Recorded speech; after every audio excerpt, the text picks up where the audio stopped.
haing buhay upang sumamba po sa kanyang harapan.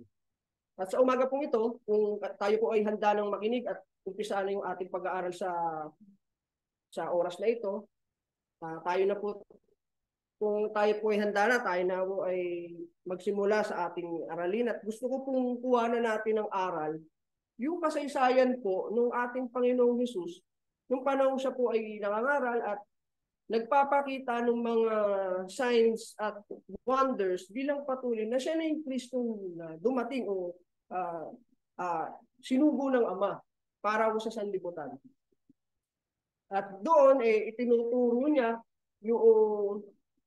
yung tamang pagsunod sa Kanya.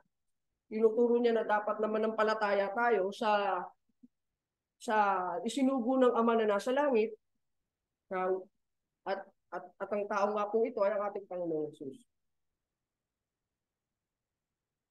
Umpisahan po natin dun sa kasaysayan na kung saan yung ating Panginoong Hesus ay nagpakain ng maraming tao. At dito po itinuro niya yung tamang pagsunod sa Kanya na manampalataya sa anak na isinugo ng Kanyang Ama mula sa langit.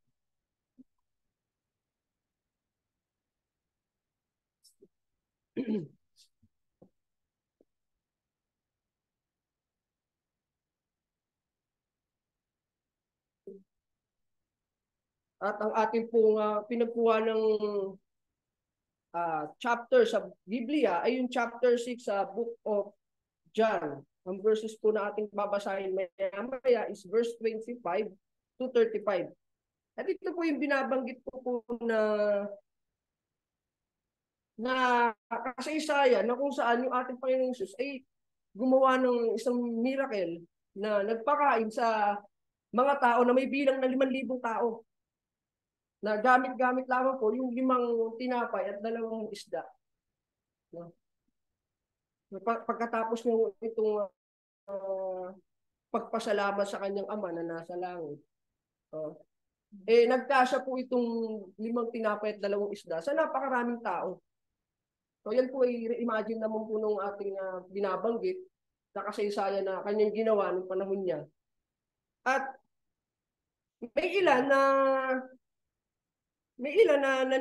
hindi pa rin naniniwala o hindi pa rin nananampalataya bagaman nakita na nila yung mga signs, yung mga miracle na ginawa ng ating Panginoong Hesus. Still, meron pa rin hindi nananampalataya. At meron din namang mga sumunod sa Kanya. Kaya lang, ang problema, mali yung intensyon yung puso ng mga taong sumusunod, yung pagsunod niya sa Kanya. So, mamaya ho, matatalakay po natin yan. So pagkatapos po nung pangyayari na yan, dito po sa, medyo nahati po yung yung pong sinasabi po kasaysayan na nagpakain ng ating Panginoong Hesus ng mga tao na may bilang na 5,000, dito po lang nangyari yan sa lugar ng Tiberias. So ngayon, nung nangyari ho yun, nung mahalata po ng ating Panginoong Hesus na gusto siyang kunin ng mga tao para gawing hari, dahil na-amaze sila doon sa ginawa ng ating Panginoong Hesus na napakain niya yung ganun karaming tao, gamit-gamit lamang yung 5 tinapay at 2 isda. So nung mahalata niya yun, agad siyang tumakas, nagtago. At yung kanyang mga alagad, nagtungo naman sa lugar ng Capernaum. No, sila na dumaong po sila sa kabilang daong ng kabilang ng lugar ng Capernaum. Tapos sumunod din naman yung ating Panginoong Hesus sa lugar ng Capernaum. At patuloy po siyang hinahanap ng mga tao. Patuloy siyang hinahanap hanggang sa kada may dumadaong na barko sa lugar ng Tiberia, inaakala nila na baka nandoon ang ating Panginoon Hesus. Hanggang sa naglakbay din sila pamunta ng Capernaum at doon nila natagpuan ang hinahanap nila ang ating Panginoon Hesus. Doon natin sisimulan yung ating pag-aaral. Basahin po natin yung nasa chapter 6 ng verse chapter 6 ng aklat ng John, verse 25 to 26. And when they had found him on the other side of the sea, they said unto him, Rabbi, when came thou here? O sabi mo nila, Guro, kailan pa kayo nakarating dito? Doon po sa lugar ng Capernaum, nung paglipat nga nila sa other side of the sea. And Jesus answered them and said, Verily, verily, I say unto you, you seek me, not because you saw the miracles, but because you did eat the loaves and were filled. Ayun o yung binuking mo sila ng Panginoong Jesus nung pagkakataon na yan.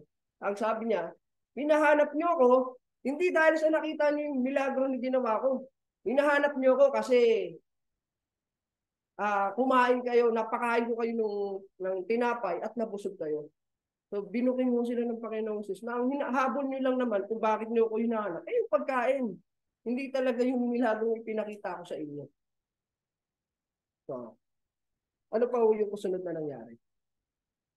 Ito pa yung sinabi ng Panginoong Jesus.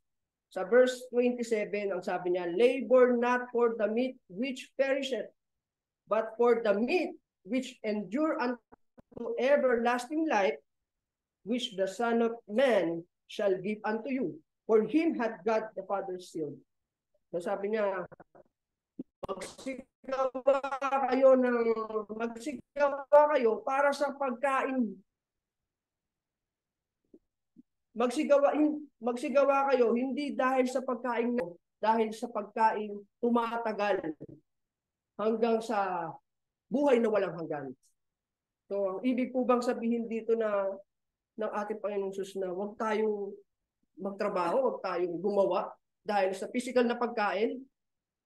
Yung po bang ibig niyang sabihin na huwag na tayong magtrabaho para makakain tayo ng physical food?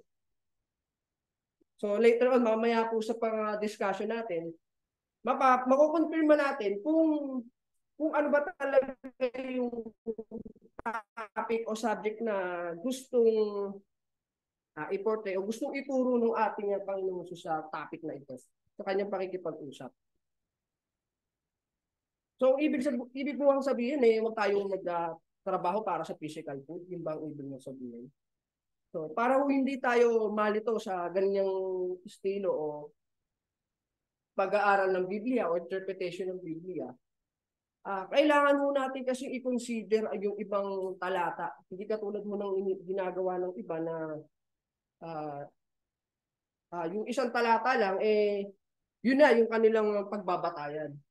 Sa katunayan, no, sa subject po ni kapatid na Darwin po, sa kanyang subject na Christians' responsibility towards each other po, kinalakay niya po doon yung nasa Ephesians chapter 4 verse 28. At ang sinasabi po doon, let him that stole steal no more, but rather let him labor, no, working with his hands the thing which is good, that he may have to give him that needed.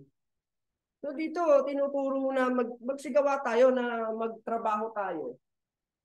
And sabi nga niya doon sa pagturo niya, surprisingly, pinuutusan tayo na magtrabaho, hindi lamang para sa ating sarili, kundi para meron tayong ma-share sa iba. So balikan po natin yung nasa chapter 6 verse 27. Ang binibigyan niyang emphasize, yung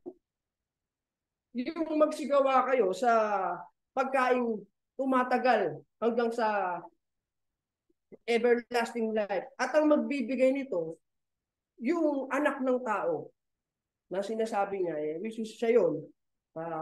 At itong anak ng tao na kanyang sinasabi, ay merong tatak ng amang o Diyos Ama na nasa langit.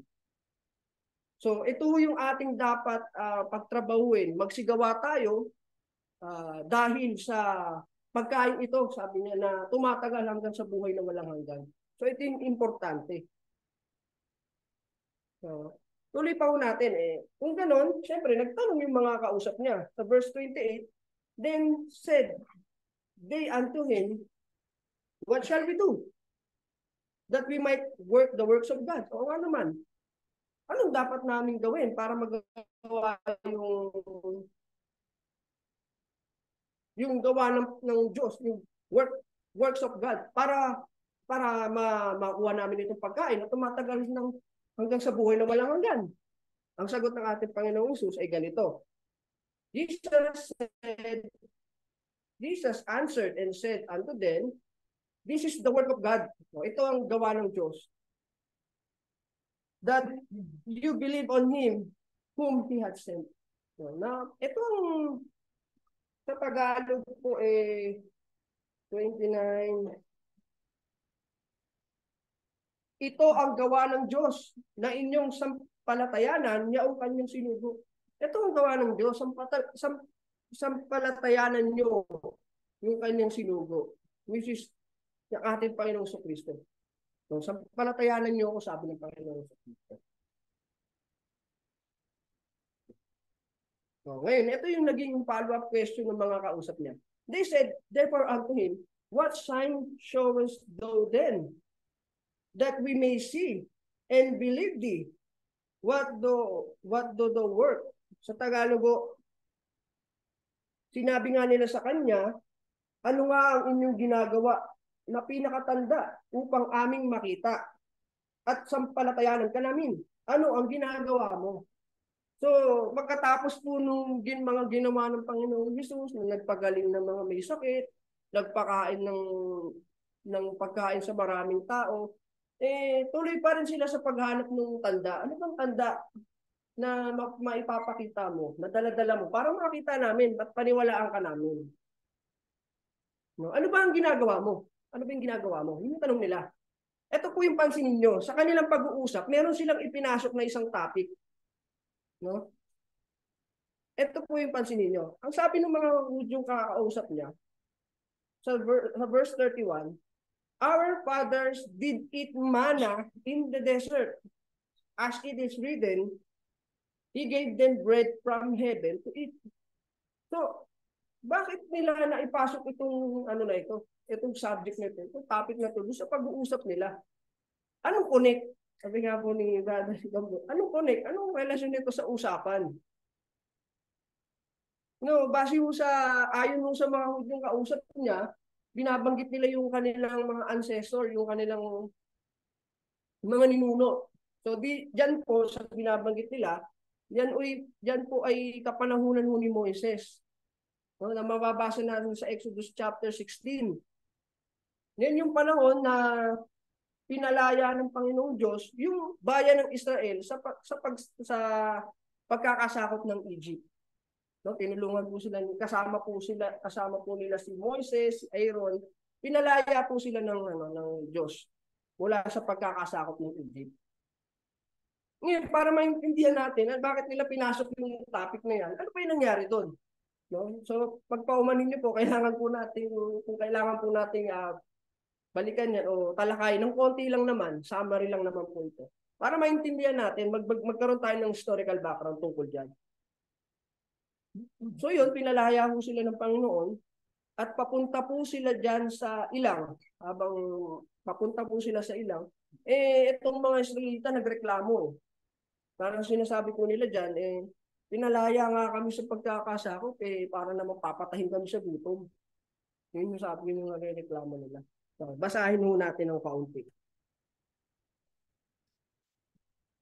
Sa Exodus chapter 16, verse 3 to 4. At sinabi sa kanila ng mga anak ng Israel, namatay na sana kami sa pamamagitan ng kamay ng Panginoon sa lupain ng Ehipto nang kami ay naupo sa tabi ng mga palyok na karne at nang kami ay kumakain ng tinapay hanggang sa mabusog. Sapagkat kami ay inyong dinala sa ilang na ito upang patayin ng gutom ang buong kapisanan ito. Verse 4, na magkagayon sinabi ng Panginoon kay Moises, narito, kayo'y aking pauulanan ng pagkain mula sa langit at lalabasin at pupulutin ng bayan araw-araw ang bahagi sa bawat araw upang aking masubok sila kung sila'y naglalakad ng ayon sa aking kautusan o hindi. So yun, nagreklamo sila na parang papatayin sila sa gutom. Kaya dininig ng Panginoon yun. Ang sabi, pauulanan sila ng pagkain. At ang maganda pa doon, araw-araw sinusuplayan sila ng Panginoon Diyos ng pagkain doon sa ilang. No? At hindi lamang yun, sa umaga, iba yung pagkain, at sa hapon, iba din yung pagkain. Basahin po natin sa verse 12 ng chapter 6 nito. Ganito mababasa natin sa verse 12. Aking narinig ang mga pagpupasala o yung murmurings ng mga anak ni Israel. Salitain mo sa kanila na iyong sabihin, sa kinahapunan ay kakain kayo ng karne, at sa kinaumagahan ay magpapakabusog kayo ng tinapay, at inyong makikilala na ako ang Panginoon ninyong Diyos. No? Sa kahapon, kakain kayo ng karne. Sa umaga, magpapakabusog kayo ng tinapay. Araw-araw yun, sinusuplayan sila ng Panginoon Diyos. At ang kondisyon lamang ng Diyos sa kanila, pupulot lamang kayo ng pagkain ayon sa inyong kain. Tapos, i-observe nyo yung araw, ikapitong araw, yung sabat ng Panginoon. Yun yung kondisyon sa kanila. At yun nga, tinawag nila itong mana. Sa verse 31, tinawag ito na may salita na mana. Balikan natin sa verse 31 ng Exodus chapter 16. At yaoy pinangalanan ng sambahayan ng Israel na mana at kaparis ng buto ng kulantro na puti. At ang lasa niya ay kasing lasa ng manipis na tinapay na may kulot. So parang sinuplen sila ng pagkain malinamnam, manamis na minis, no? Yun yung ginawa ng Panginoon Diyos sa kanila. Time ng kanilang ancestor, pinakain araw-araw, binigyan ng masasarap na pagkain na manamis na minis na nababasa. Tinawag nga nila itong mana, tulad nung binabanggit nila dito. At guess what po? Yung pagpapakain po sa kanila ng Panginoon Diyos, umabot po ito ng 40 years. No? Verse 35.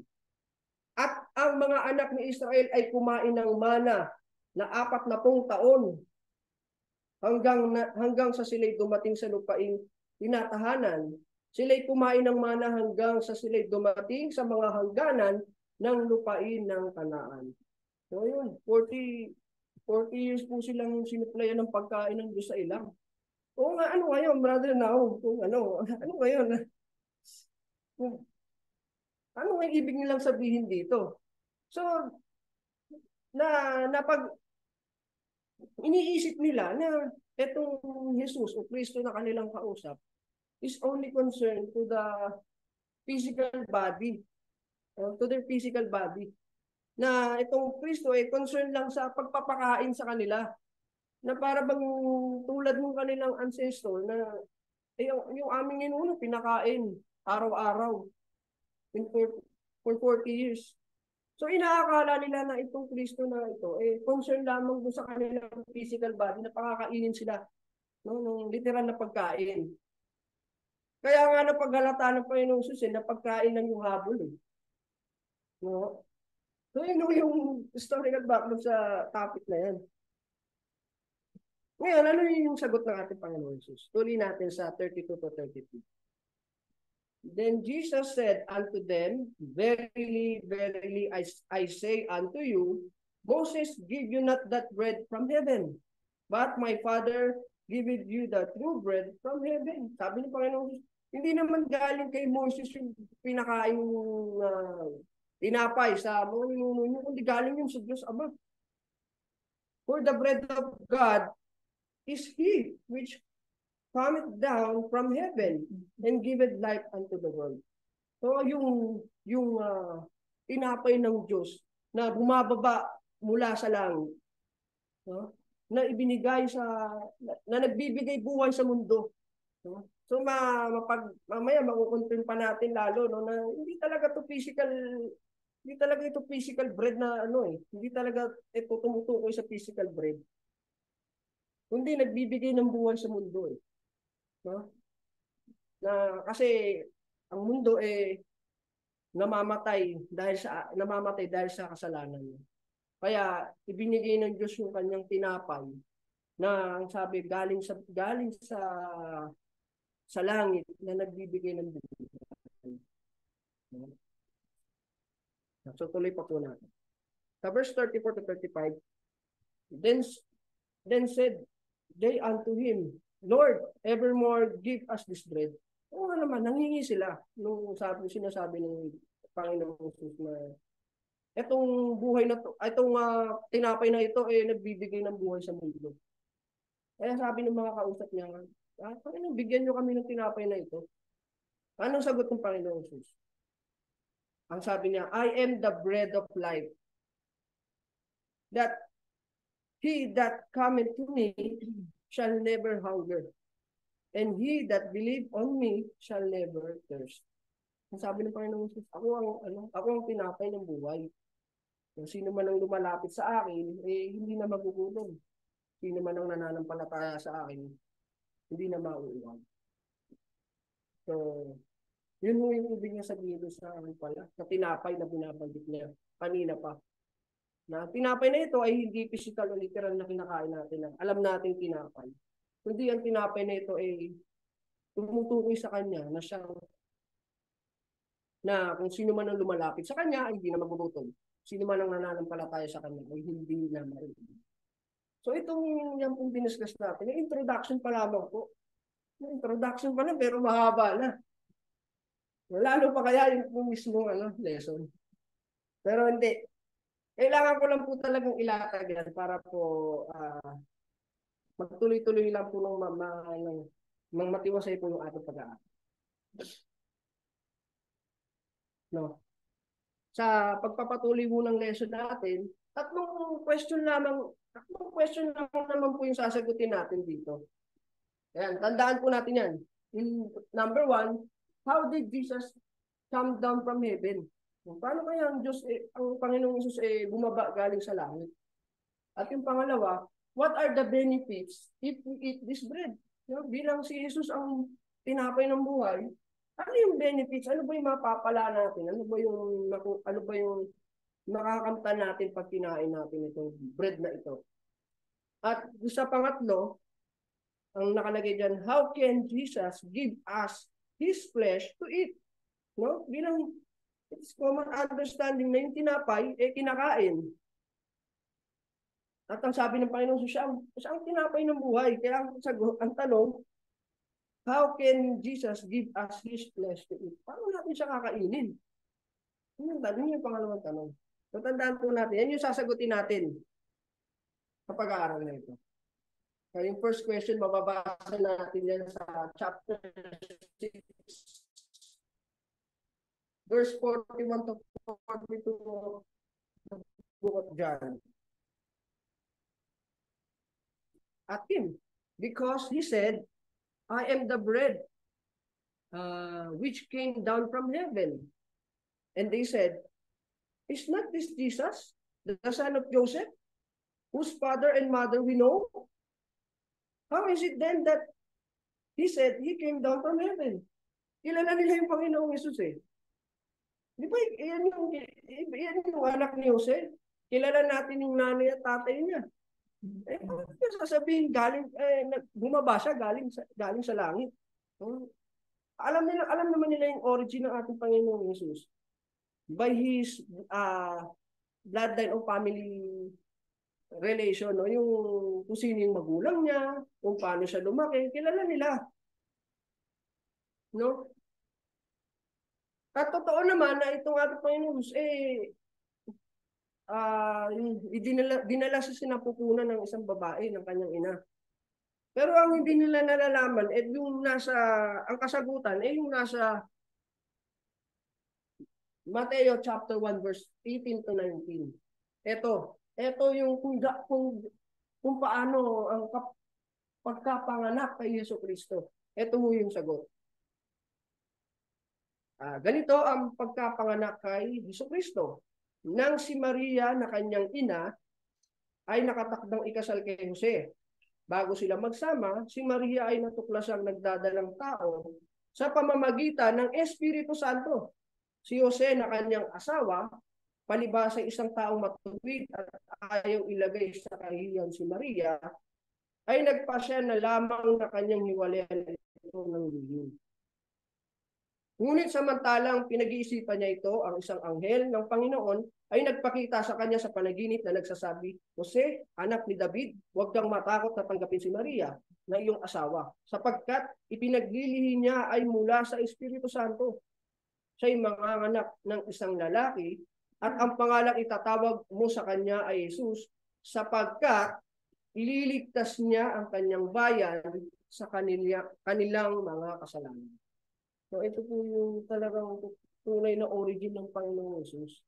At mahaba po yan, kung tutusin, mahaba pong topic yan kung pag-uusapan natin yung origin ng Panginoong Jesus. Dahil simula pang likhain ng mundo, nandiyan na siya eh.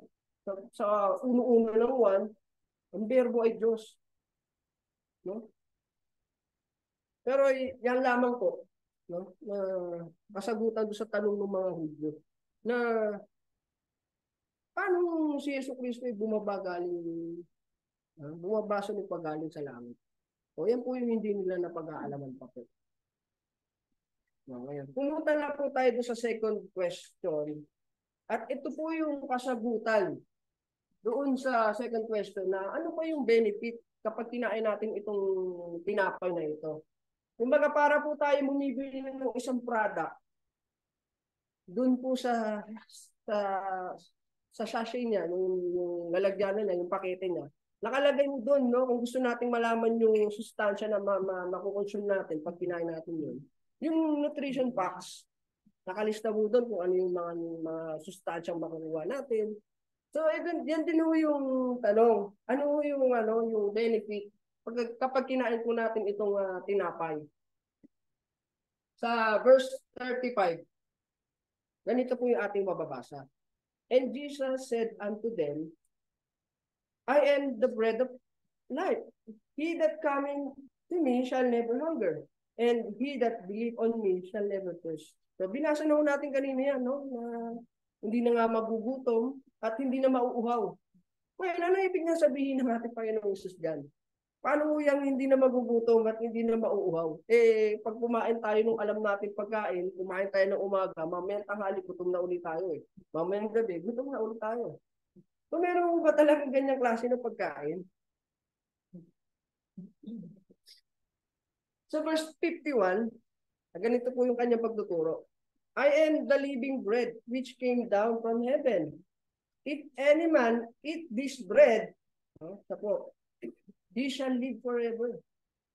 Ang tinutukoy niya pala dito, yung buhay na walang hanggan. Tungkol po pala ito sa kaligtasan, yung kanyang tinutukoy. Yung na hindi ka na magugutom, hindi ka na mauuhay. If any man eat this bread, kung siya mo yun, he shall live forever. And the bread that I will give is my flesh, which I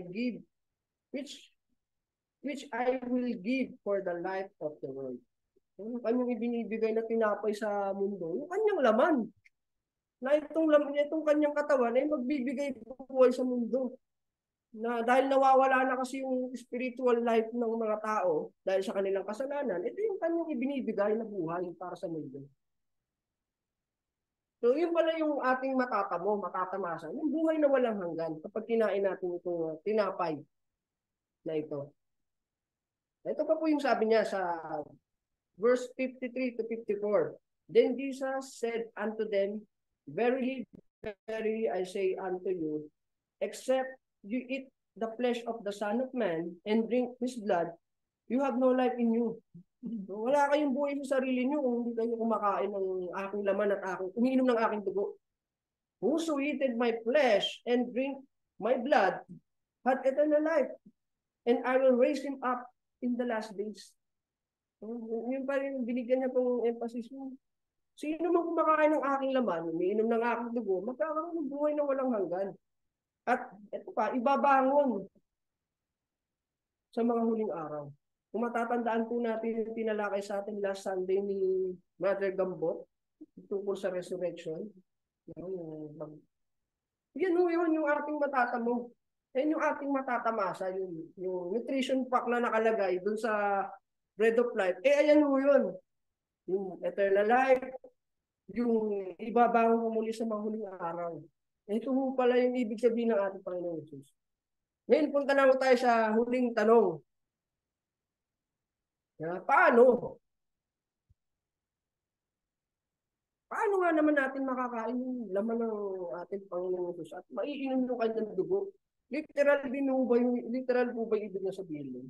Alamin po natin. Sa verse 52, ganito po yung sabi ng mga Hudyo. The Jews therefore strove among themselves. So nagbubulong-bulungan sila, nagtatanungan sila sa isa't isa, saying, how can this man give us his flesh to eat? So, tinatanong natin, paano nga naman natin makakain ito? Nalaman na natin yung benefits eh. At gusto nating makuha yun, gusto nating makamasa yun. Kaya lang paano? Bigay na po natin yung sagot sa yan pa rin sa chapter 6, verse 55 to 57.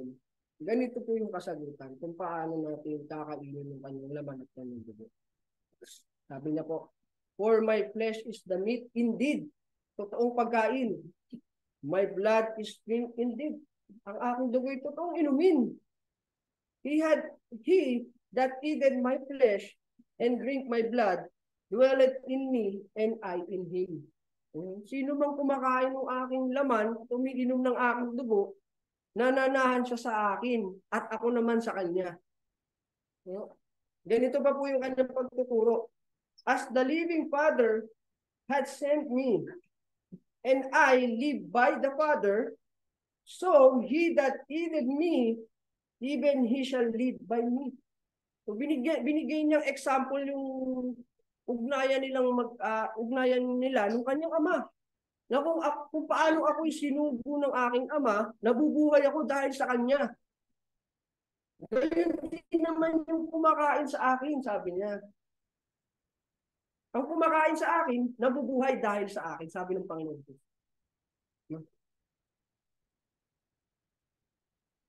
Yun yung kanyang pagtuturo. Na kung paano natin makakain yung kanyang laman, eh hindi mo talaga literal mo talaga nakakainin yung kanyang laman at iinin yung kanyang dugo. No? Kaya ang kasagutan, sabi niya, ang kumakain sa akin naman, umiinom sa aking dugo, nananahan siya sa akin at ako ay nananahan din sa kanya. No?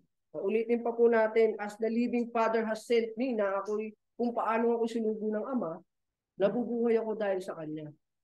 At ganun niya itinuturo na kung paano siya tatanggapin, paano siya kakainin, paano iinumin ng kanyang dugo. So he that eaten me, even he shall live by me. Na nabubuhay naman yung kumakain sa akin. Nabubuhay siya dahil sa akin. So, dagdagan pa po natin yung sagot. Ayon po sa pagtuturo sa 1 John, chapter 3, verse 21 to 22. Ganito pa po yung ating mababasa. Sabi niya, mga minamahal, kung tayo hindi hinahatulan ng ating puso, tayo ay may kapanatagan sa harap ng Diyos. At anumang ating hingin ay tinatanggap natin mula sa Kanya, sapagkat tinutupad natin ang Kanyang mga utos at ginagawa natin ang mga bagay na kalugod-lugod sa Kanyang harapan. So ano mo ito? Ano mo itong mga bagay na kalugod-lugod sa Kanyang harapan na ating tinutupad, sabi din sa verse yan. Ano po ito? At ito ang Kanyang utos. Ito, na manampalataya tayo sa pangalan ng Kanyang anak na si Jesucristo at tayo'y mag-ibigan sa isa't isa ayon sa ibinigay niyang utos sa atin. At ang tumutupad ng Kanyang mga utos ay nananatili sa Kanya at siya sa Kanya. O, yun din yung sinasabi ng ating Panginoon sa pakikipag-usap niya. At dito'y nakikilala natin na siya'y nananatili sa atin sa pamamagitan ng Espiritu na Kanyang ibinigay sa atin. So dito pala, paano natin makikilala na siya at kung siya ay nananatili sa atin? Makikilala natin na siya ay nananatili sa atin, no? Kung tinutupad natin ang Kanyang mga utos. Ano po yung mga utos na yung tayo manampalataya sa Kanya, manampalataya sa Kanya na inutos ng Kanyang Ama, manampalataya tayo sa pangalan ng Kanyang anak na si Jesucristo. At ang isa pa, tayo'y mag-ibigan sa isa't isa. Ayon sa binigay niyang utos sa atin. No, so napakaganda pong aral mula sa ating Panginoong Jesus na yung pagpapakilala niya na bilang siya yung tinapay ng buhay. Na ito po pala yung ating matatamasa. Kaya nga po siya bilang pagsunod niya o pagtalima niya sa kanyang ama, na pagsunod niya sa kalooban ng kanyang ama, hanggang kamatayan, no? Talagang sinunod niya kung ano yung nasusulat tungkol sa kanya. Kaya nga meron siyang ipinag-utos sa kanyang mga alagad nung siya ay malapit ng maipako sa krus, no? Na ialaala yung kanyang kamatayan. No, mababasa po natin yan sa Matthew 26:26.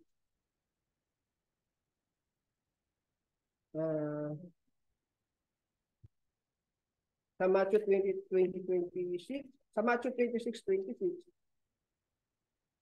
ganito po yung utos ng ating Panginoon utos sa kanyang mga alagad. At samantalang sila'y nagsisikain ay dumampot si Jesus ng tinapay at pinagpala at pinagputol-putol at binigay sa mga alagad at sinabi, kunin ninyo, kanin ninyo, ito ang aking katawan. At dumampot siya ng isang saro at nagpasalamat at binigay sa kanila na nagsasabi, magsiinom kayong lahat yan sapagkat ito ang aking dugo ng tipan na nabuhos dahil sa marami sa ikapagpapatawad ng mga kasalanan. Ganito, no? Kung siya po talaga yung hinandog ng siya po talaga yung handog na galing sa langit na magbibigay buwan sa sanlibutan. So yun lamang po, sana po nabusog po kayo sa mga aral at salita ng Panginoon na ating natalakay sa umagang po ito. At muli po, binabati po kayo ng isang magandang umaga. Gayon din po yung mga nasa Zoom online platform po natin. Maraming salamat po sa pagkakataon.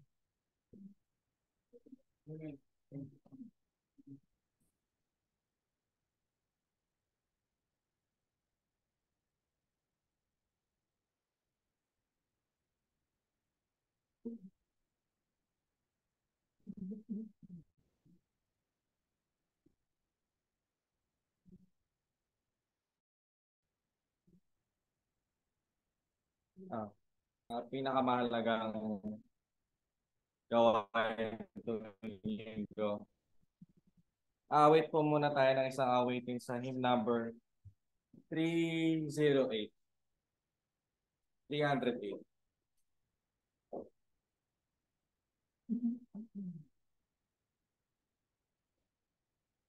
At pangungunahan po tayo ni Brother Darwin na lang po sa ating first day.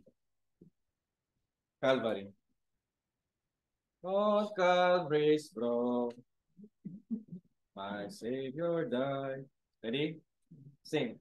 On Calvary's broad, my Savior died. Was there my Lord was crucified, was on the cross for me. Precious day, my pardon free. Oh, Calvary, the Calvary, when Jesus shed His blood for me. On Calvary, blessed Calvary, was there my Savior died for me. Defending cross and darkness skies, my Savior bound is heaven done.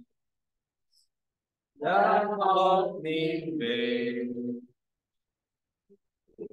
fills no way to clear Cleanse your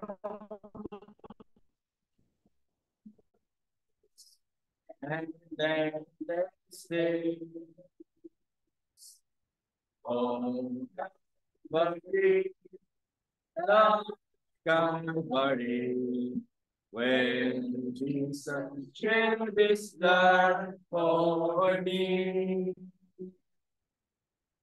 on Calvary, let's Calvary was there. My Savior died for me. Oh, Jesus, Lord, how can it be that thou should give thy life for me to bear the cross and agony in the dread of on Calvary? Oh, Calvary, the Calvary, when Jesus shed his blood for me. Calvary, this Calvary was there. My Savior died for me.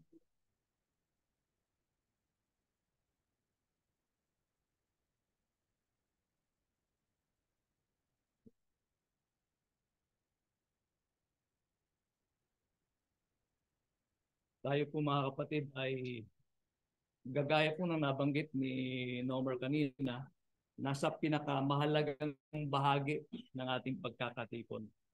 Ito po yung pag-alala natin sa kamatayan ng ating Panginoon at ito po yung pagkain natin sa tinapay na walang libadura at pag-inom sa katas ng ubas na sumisimbolo sa katawan at dugo ng Panginoon. Napakahalaga. Thank you sa lesson na binahagi ni Brother Nahom. At akin pong babasahin ulit yung John 6, chapter 6, verse 54. Ang sabi po ng ating Panginoong Jesus mismo, Whoever eats my flesh and drinks my blood has eternal life, and I will raise him up at the last day. Kaya po napakahalaga sapagkat ito pong ginagawa natin tuwing unang araw ng sanglinggo ay pakikibahagi o pagkain natin sa katawan ng ating Panginoon at pag-inom sa kanyang dugo. At sa pakibahagi po natin yan, tayo po ay nagkakaroon ng buhay na walang hanggan at sa darating na araw ng paghukom, tayo po ay bubuhayin muli ng Panginoon. Kagaya po na sinabi ni Apostol Pablo din in 1 Corinthians, sabi niya sa kanyang paalala, For I received from the Lord that which I also delivered to you, that the Lord Jesus, on the same night in which he was betrayed, took bread. Siya po'y kumuha ng tinapay. And when he had given thanks, he broke it. Ito'y kanyang pinagputol-putol. At sinabi and said, Take and eat. This is my body which is broken for you.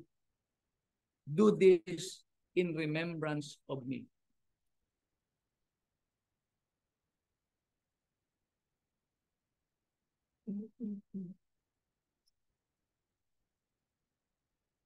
Tayo po mga kapatid ay magsitayo at ipanalangin po natin ang tinapay na walang libador.